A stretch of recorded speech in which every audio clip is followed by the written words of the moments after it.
How's it going, guys? I hope you guys had a good week. So today I would like to talk to you guys about planning, animation planning to be precise.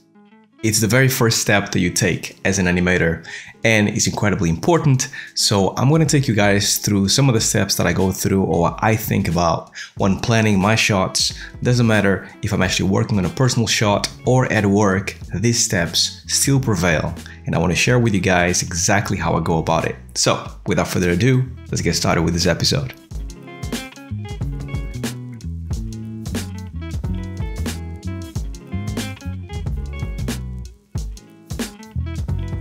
Welcome guys to another video. Now, planning, obviously, it's an incredibly important step.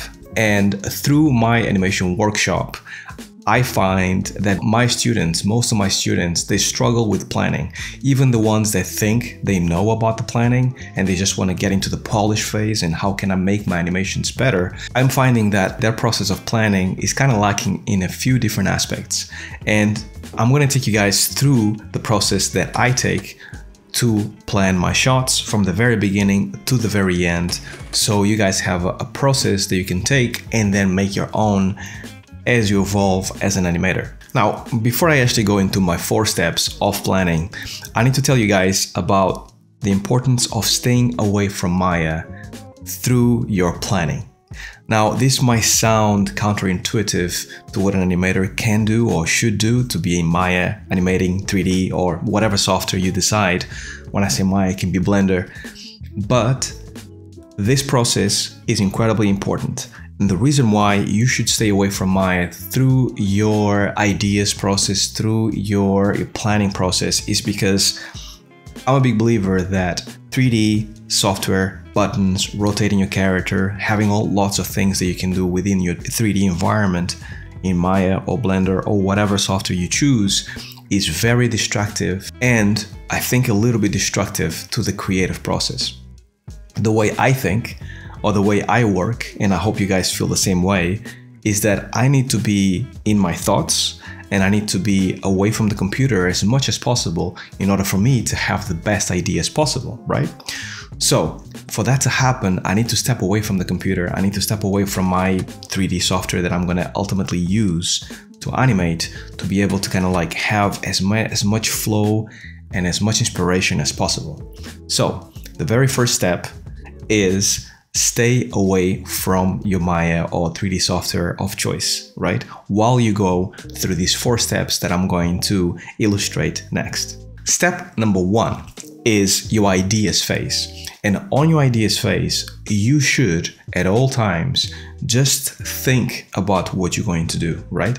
Because at this point in time, you are thinking about how can you actually make the most out of this idea. And this idea can be your personal idea on your personal project that you yourself want to do something cool, or it could be that you're already working in games or film and they tell you that you have a premise like a guy kicking a ball or somebody flying or whatever it is. How can you make that cool? And it can be a very detailed premise of exactly what you need to do and then you want to put your sauce on top of it. Or it can be something generic, like I mentioned, like, you know, somebody punching a wall, right? It can be something simple like that. How can you make this punching wall in context of whatever you're working on as cool as possible? So you look for references, right? So a lot of videos, YouTube, film, TV series, whatever rocks your boat. And you start kind of like annotating them, right?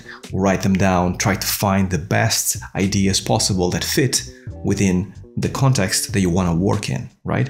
So that is number 1 and your ideas phase. Number 2, I call it the doodling phase, illustration, drawing, whatever it is. Now, note that you don't have to be a good draftsman in order to actually go through this phase. You can actually do stickman if you need to, but the idea behind this phase is the following.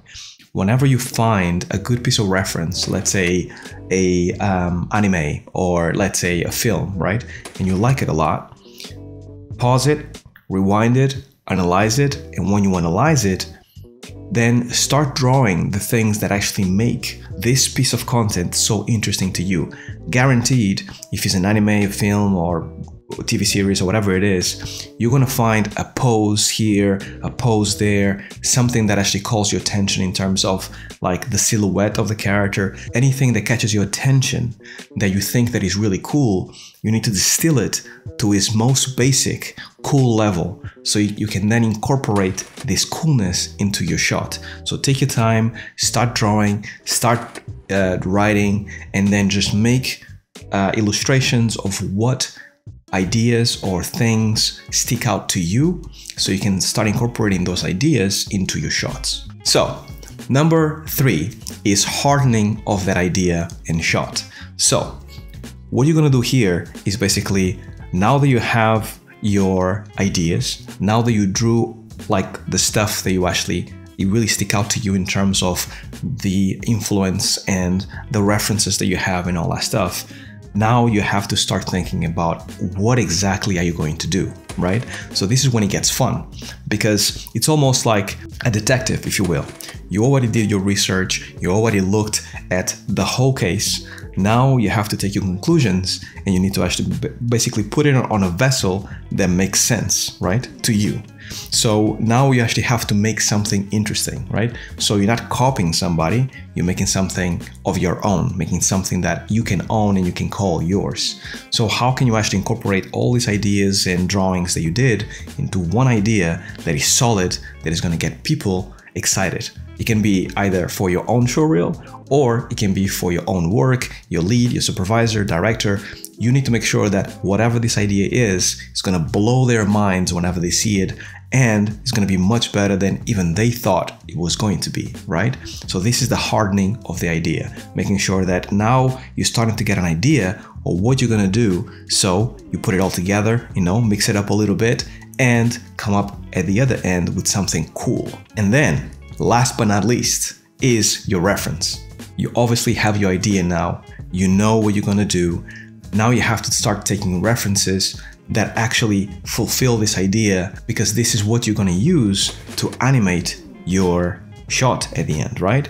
So there's 2 avenues here. The first is realistic shots. With realistic shots, you yourself can go out and shoot yourself acting, doing some walking, locomotion, whatever you decide to do. If it's something doable by the human body that you can do, that you can perform, then go out there with yourself, by yourself, or you with your friends, and then start shooting some reference, right? Now, note that you need to make that reference as realistic and as authentic as possible. So whenever you shoot the reference, make sure that if you're acting, make sure that it's a good piece of acting. And don't look at it as in like, it's cringy because it's me acting. Look at it as in like, I feel like I could be a Hollywood actor, so I'm gonna give it my best. Because the more authentic and the more realistic that piece of acting is, the better your shot is going to be, right? Same thing with any body mechanics. If you're doing a footballer or something like that, you need to actually act it in a way that is convincing enough that you could be a footballer. So put yourself in character and then shoot that stuff, make sure it's realistic, make sure it's good. Now, the second avenue here is something that you cannot do physically, right? Spider-Man, flying, anything that you cannot do physically, you need to start looking at reference elsewhere. So you're gonna look at YouTube, you're gonna look at film, and then you're gonna start piecing together a puzzle of different references that when put together make sense, right? So it could be something like, if you're somebody walking, you know that you can do that, right? So you just walk with an attitude, but then he goes into go down a little bit and then triple jump, right? The triple jump bit you cannot do yourself. So you're going to actually look at references of a triple jump, right? And then that difference between you walking and the triple jump, you need to actually kind of like either draw it or get some of the reference that kind of like fills that gap in between. Whatever you do, it needs to flow nicely, and it needs to give you enough information to know what the body is doing, what kind of things you need to fulfill in your animation later, right? Once you have that, you can edit it, chop it up, put it together in a piece of clip that you can then use to take into your Maya and for you to take reference so you can start your blocking. So those are the 4 steps that I take to actually plan my reference. So it sounds pretty simple. Obviously, it's going to take you years for you to actually get to a point that is almost like a formula and you know exactly what to do depending on the situation. Once again, if you have any trouble, if you need more information, make sure to sign up to my workshop, because with my students, I pretty much go through this every single class and is very helpful to them at the end of the day, because this is the basis, the most important thing. Now, as a last piece of information, know that people, especially experienced animators, tell you that the most important step of your animation is planning. This is something that it didn't sink in until I had quite a lot of years of experience.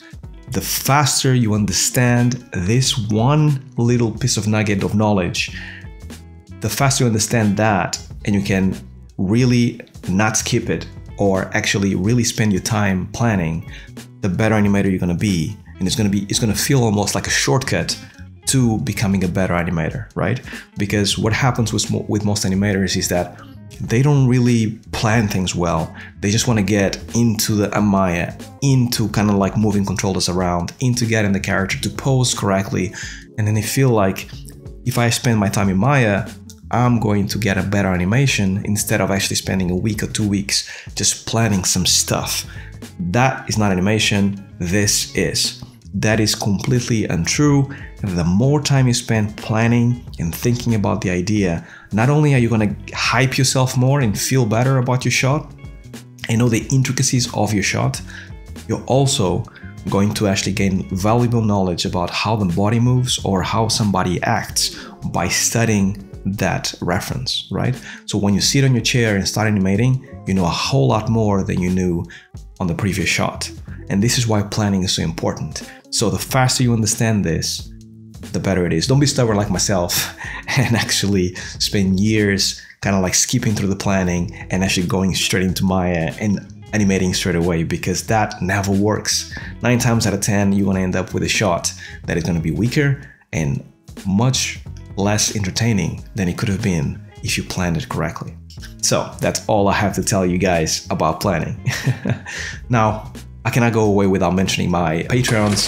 Thank you so much to everybody that has been supporting me. I'm now up to 10 Patreons that have been supporting me every month. Thank you so much to everybody that has been kind of like supporting this channel financially, helping me to kind of like keep doing these videos. If you guys are interested in knowing more about my Patreon page and kind of what kind of perks you can have, please feel free to visit me. The link is down below, and you can join a bunch of great people that have already been like supporting me for all this time. I also have to mention to you guys, because I don't mention here enough, that I have a Discord group that we can all chat together and we can all kind of like have fun talking animation. So I'll leave my Discord down below as well, a link. You guys can join and let's have fun, let's socialize, and hopefully I can get to see your work, animation work, and maybe throw my 2 cents on how things are going. That is basically what I had to say in this video. I hope you guys have a great week, and as always, stay well, stay safe. Peace.